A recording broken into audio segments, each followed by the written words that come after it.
My name is Harrison Tameron. To the men of the 5th Pike Company of the Aradorian Free Militia, I am simply Harry, the foreigner. The exile from a distant, nameless land, a man with a quiet disposition and an unnerving ability to read a battle map. My days are a carefully crafted tapestry of brutal authenticity.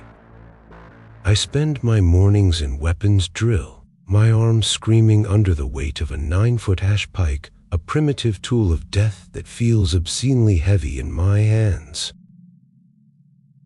My afternoons are spent hauling supplies through knee-deep mire that sucks at my boots with a greedy, organic sound. My nights are huddled around a sputtering campfire, gnawing on tough, salted meat and listening to the crude jokes of men who see me as a mascot at best and a curse at worst.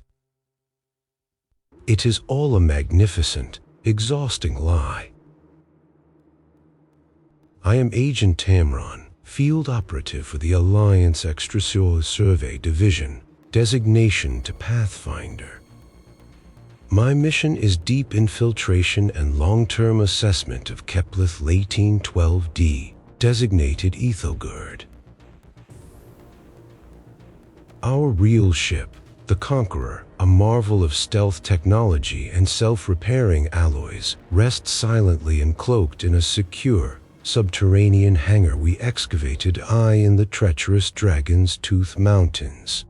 We are to assess this pre-industrial society and, if possible, to subtly guide it towards a stable, unified state, preparing it for a future partnership with planet Earth. We are the advance team for a diplomatic handshake, sent a century early to till the soil, even though nobody knows it yet and hopefully never will.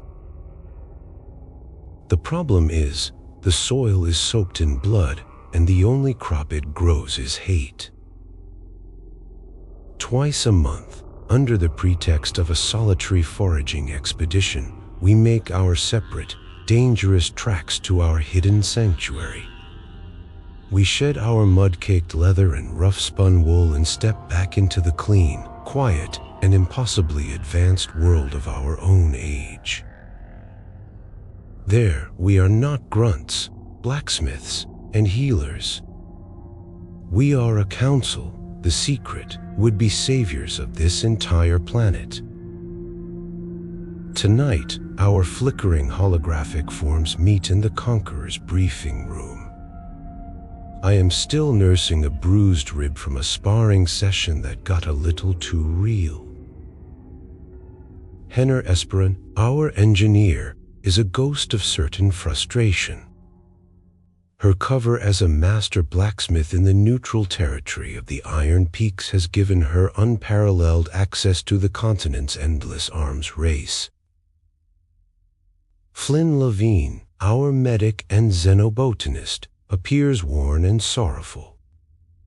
His miracled clinic in the plague-ridden southern queendom is a constant, draining battle against this world's primitive, superstitious understanding of disease. The rot is setting in again in the western camp, Flynn reports, his voice weary. The chirurgeon is still using heated wine to clean wounds and distributing synthesized antibiotics, but I have to disguise them as a rare mountain moss politus. If he knew, he'd have me burned as a witch. We can't stabilize a society that fears the cure. Hannah scoffs, her image pacing with a restless, angry energy. Stabilize? The warlord of Cinderfell, Malek, has offered me a king's ransom to become his exclusive Armara and 7th wife. He's a simple tyrant, Harrison, a bully with a bigger army. My superior steel is just fueling his ambition to conquer the neighboring valleys. We are supposed to be building a better world, not just better swords for bigger bullies. I look down at my own hands, calloused and scarred from the pike. My role is the most dangerous, to understand the common soldier, the man who lives and dies in the mud, to understand the engine of this world's chaos. My commander, a pig-headed brute named Sir Piglord, is planning an assault on the Cinderfell fortress at Blackwood Pass, I say, my voice a low, tired monotone. It's a suicide mission. A natural choke point. He's going to march our entire company into a meat grinder for a meaningless plot of land. This is the stability we're dealing with, a perpetual, grinding state of pointless, bloody attrition, led by ignorant, cruel men. This is our reality. We are 3 hyper-competent agents trapped in a sea of brutal inefficiency. We have a mandate to guide this world towards peace, but our policy of subtle, non-overt interference is failing spectacularly. We are patching wounds, but the body is still sick with a terminal disease of ignorance and violence.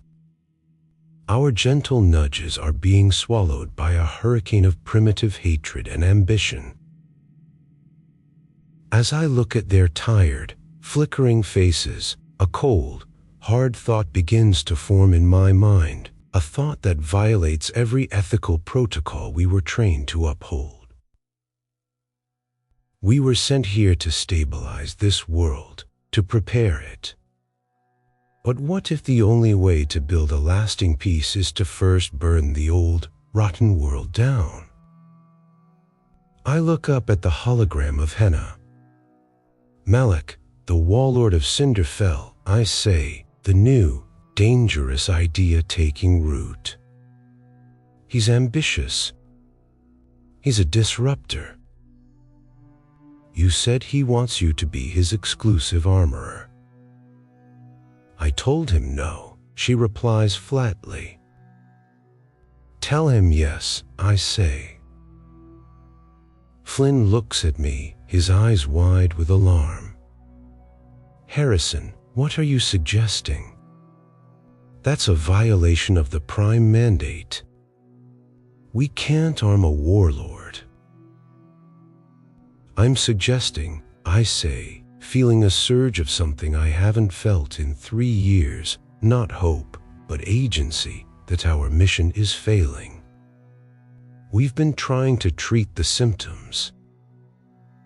It's time to treat the disease. The disease is this fractured, endless state of war. A dozen petty kings fighting over scraps. It will never end. I look at them both, my decision made. We can't make them all peaceful. But maybe we can help one of them win. Decisively. Absolutely. You want to choose a winner? Henna asks, her hologram stopping its pacing, a dangerous gleam in her eyes. I want to end the game. What? You got a better suggestion. Plant a bomb under his bed and blow him up. Who? Our management would like that, right? We back the most ruthless, most ambitious, and most competent player on the board. We give him the tools to crush all opposition. We help him forge a single, unified empire from the ashes of these pathetic little kingdoms. There will be one throne, one king, one law. It will be brutal. It will be bloody. But it will be stable. And then, and only then, can we begin our real work. My proposal to become a kingmaker hung in the sterile air of the Conqueror's briefing room, a declaration of high treason against the peaceful, ethical principles that had governed our lives. Flynn was horrified, his holographic face a mask of disbelief.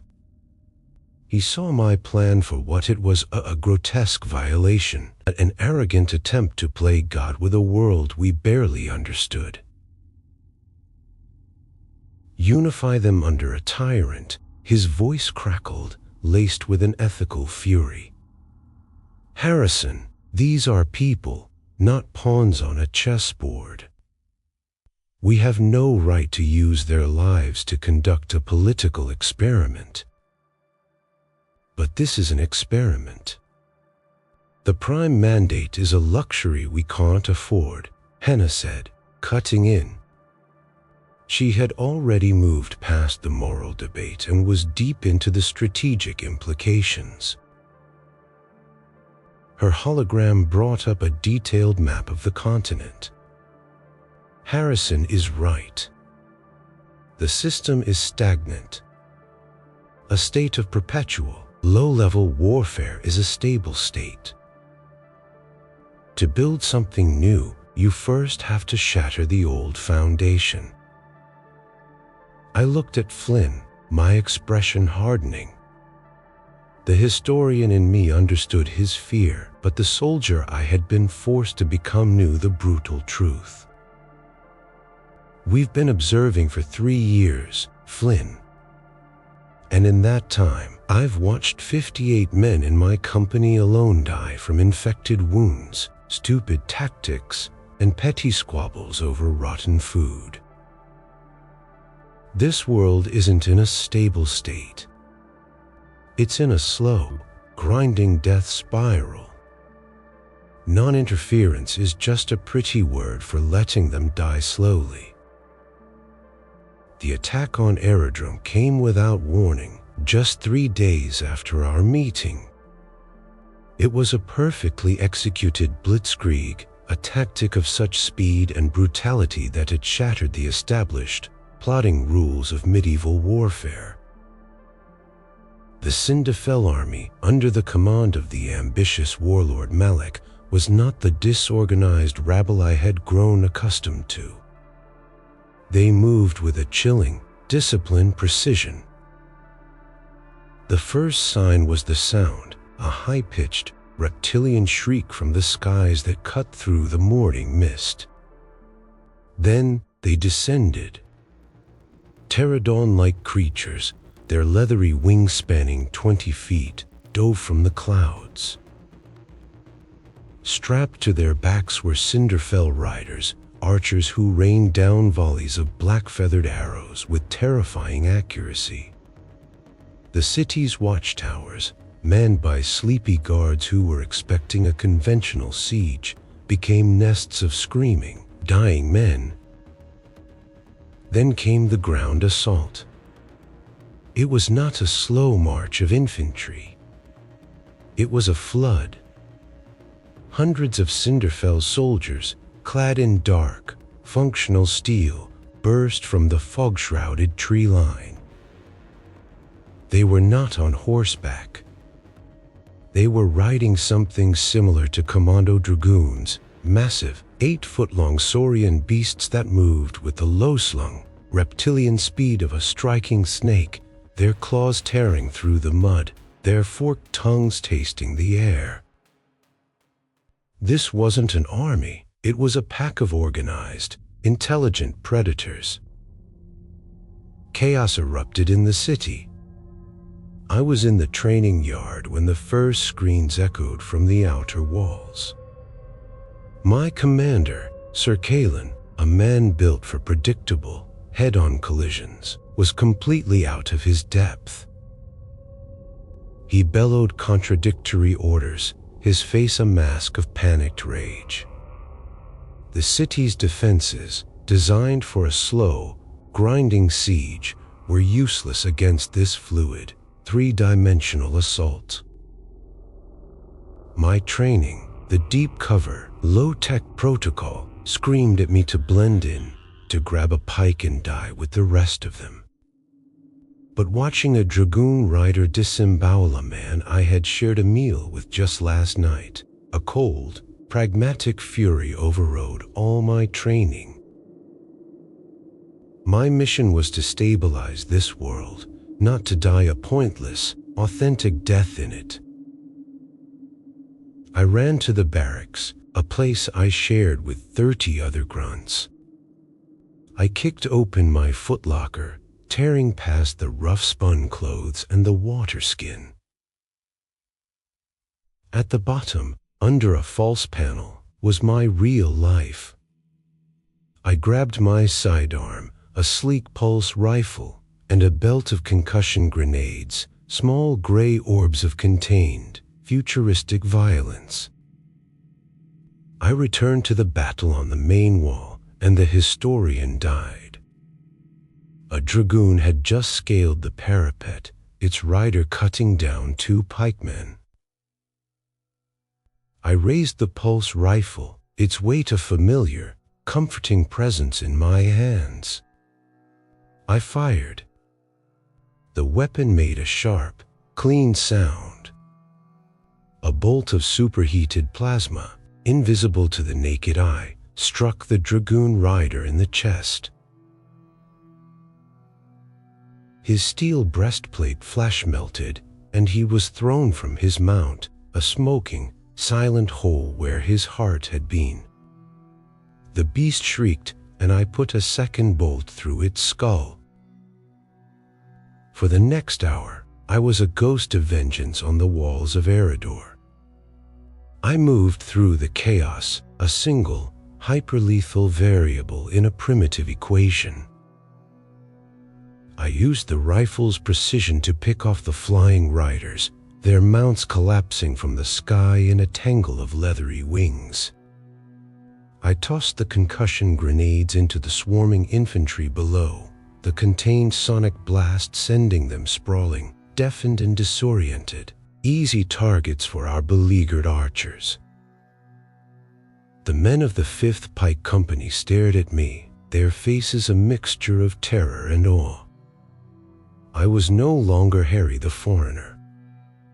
I was a demon, a god of battle, wielding a thunderbolt in my hands. But one god cannot hold back a flood. For every rider I shot down, 2 more took his place. For every soldier I stunned, 10 more swarmed over the walls. The city's gates were breached. The streets became a charnel house. We were losing. Badly. Sir Kalin, in a final, foolish act of bravery, led a charge into the city square and was cut down. I saw it happen. I saw the discipline of the Cinderfell soldiers, how they moved in coordinated squads, a stark contrast to our chaotic, desperate defense. I realized then that Malik wasn't just a warlord. He was a true general, and he had already won. My mission was not to die for a lost cause. My new mission was to survive.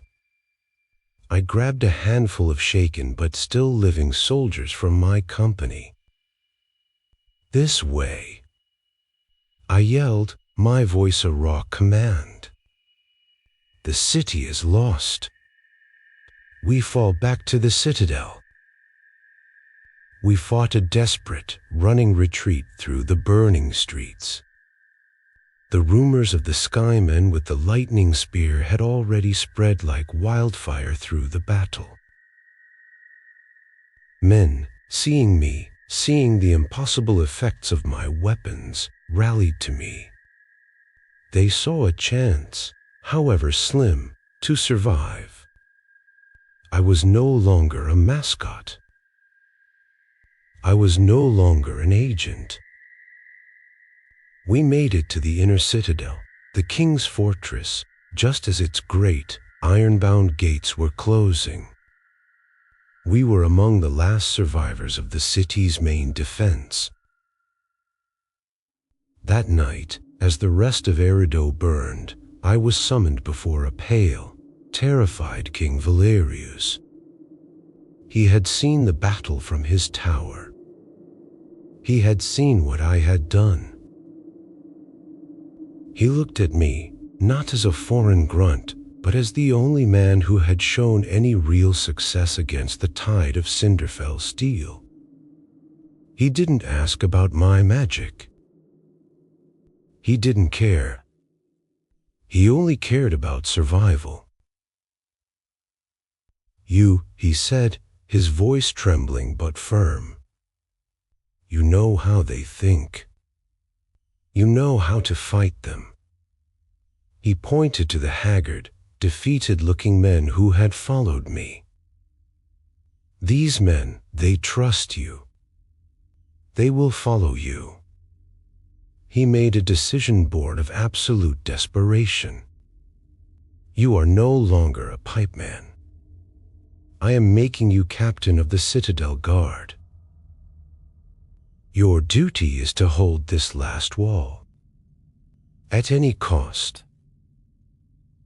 It looked like nobody understood what had happened, thinking that Cinderfell had simply acquired new weapons of some sort. This gave me a second chance. The humans were clueless, still. But we had lost the battle. I had lost the battle. The city was a ruin. Cinderfell had been hurt in the battle too and was now retreating, but not for long, probably. But I had survived.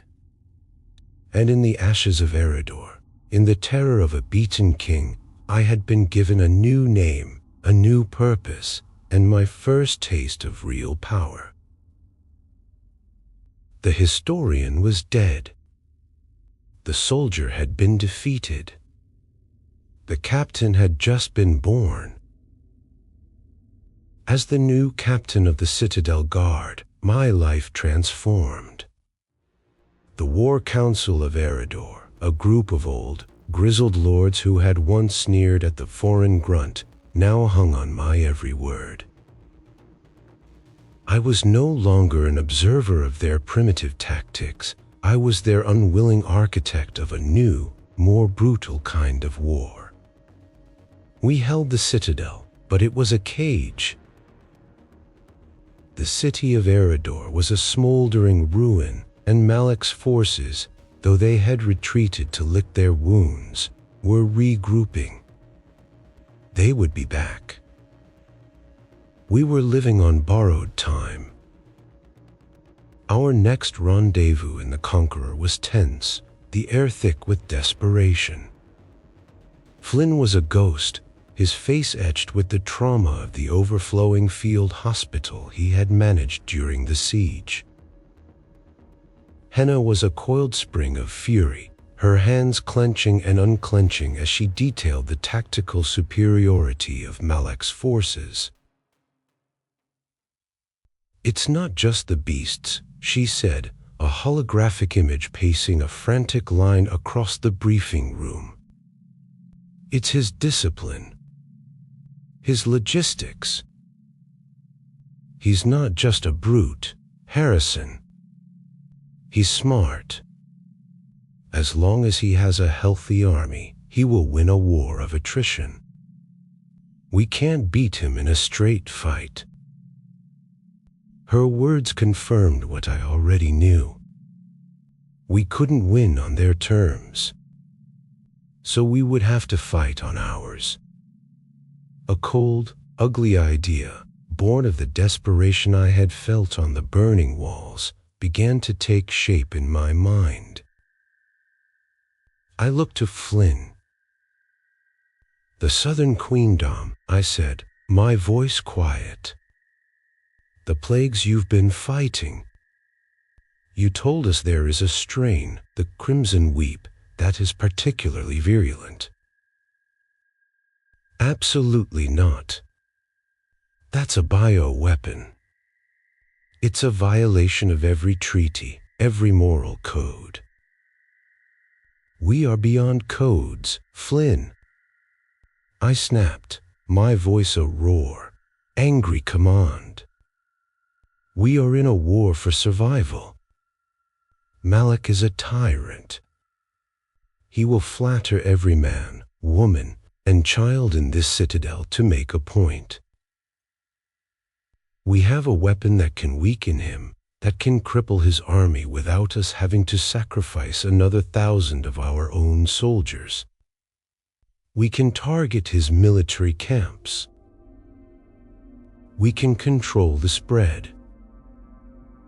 You can't control a plague, he shot back, his voice cracking with a desperate plea. But Henna, Eva the pragmatist, saw the cold, brutal logic. It's our only viable strategic option, she said, her voice devoid of emotion. A targeted biological strike. It's monstrous, but it will work. The decision was made. 2-1. Flynn, his face a mask of utter betrayal, transmitted the data on the plague's contagion vectors and the formula for the cure. It was the last thing he ever did for us. A week later, a message came. He had abandoned his clinic, taking his medical synthesizer with him, and disappeared into the southern wilds, a man who could no longer stomach the monsters he worked with. The plan was a masterwork of cruelty.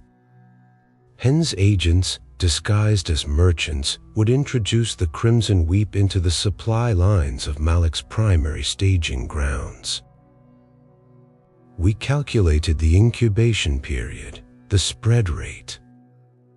We would give it 3 weeks to decimate his ranks. Then, on the eve of his next planned assault, our healed, prepared army would strike his weakened forces. But Henna never made it back. A week into the operation, her holographic signal vanished. My heart turned to ice. My spy master was gone. A frantic, desperate search of her last known location revealed the truth: she had been captured. Malik, his intelligence network far more sophisticated than I had ever imagined, had known about her. He had her. He sent a messenger, a lone rider with a black flag. The message was simple. He had Maya blacksmith, and he was slowly torturing her for the secrets of her sky magic. He gave me a choice: surrender myself and all of Eridor, or he would send Henna back to me, piece by piece. In that moment, the mission, the plan, the fate of this entire world, it all became secondary. All that was left was a single, burning purpose: I was going to get my friend back. And I was going to kill the man who had taken her. I walked away from the War Council. I walked away from the army. I returned to the Conquer alone. For 3 years, we had hidden its power, tiptoed around this world's primitive sensibilities. No more. I strapped myself into the pilot's chair, the ship systems humming to life around me. The historian was dead. The captain was a ghost. All that was left was the weapon. I flew the Conqueror, its cloaking field engaged, not as a transport, but as a predator. I flew it directly over Malik's fortress, a grim, stone castle on the edge of a jagged cliff. From a height of 10,000 feet, I disengaged the cloak and activated the ship's point defense cannons. They were not designed for orbital bombardment, but they were more than enough. For the terrified army below, it must have looked as if the gods themselves had declared war. Beams of pure, coherent energy, lances of white-hot plasma, rained down from a silent, unseen point in the sky. I didn't target the castle itself. I targeted the walls, the barracks, the siege engines. I systematically, and brutally dismantled Malak's war machine from the sky, turning his fortress into an island of chaos in a sea of his own burning army. Then I landed. I put the conqueror down in the castle's main courtyard, the ship a vision of impossible, futuristic geometry amidst the burning, medieval chaos. I lowered the ramp and walked out, my pulse rifle in my hand, my body clad in the sleek, black combat armor of an Alliance agent. What followed was a legend they would tell for 1,000 years. It was one man against 1,000. A single, futuristic soldier against a castle of terrified, disorganized men. I moved through the burning corridors, a ghost of vengeance, my pulse rifle a silent, efficient tool of death. They came at me with swords and axes, and I met them with plasma and concussion grenades. It was not a battle. It was a cleansing. I found Malak in the throne room. He was not a cowering king. He was a warrior, flood in the magnificent, rippling steel Henna herself had forged for him. Beside the throne, in a cage, was Henna, bruised and bleeding, but defiantly alive. Malak was no fool. Our final battle was a jewel of the future fought in the ruins of the past. We moved through the burning throne room, the air thick with smoke and the crackle of energy bolts. He was good. He was fast. But he was a product of this brutal world, his movements born of rage and conquest. I was a product of the Alliance, my movements born of pure, cold, tactical precision. In the end, it was a single, clean shot. I put a plasma bolt through his chest. He collapsed at the foot of his own throne, his reign of fire and steel ending with a final, surprised gasp. The story ends a month later. Henna and I, with a now found and repentant Flynn, are on a remote, tropical island on the far side of the world, an uncharted paradise. The conqueror is hidden in a volcanic caldera. We are the island's only inhabitants. The continent we left behind is in chaos, a headless empire devouring itself, leaderless and broken. My actions had not created stability, they had created a power vacuum, a wound that would bleed for a generation. I had failed in my mission to prepare this world for partnership. I had failed to be a savior. I had only succeeded in being a very effective monster. We sit on a beach of black sand, watching the alien sun set over a turquoise ocean. We are safe. We are free, for now. And we are utterly, completely alone, the self-exiled, broken gods of a world we had only managed to break even more.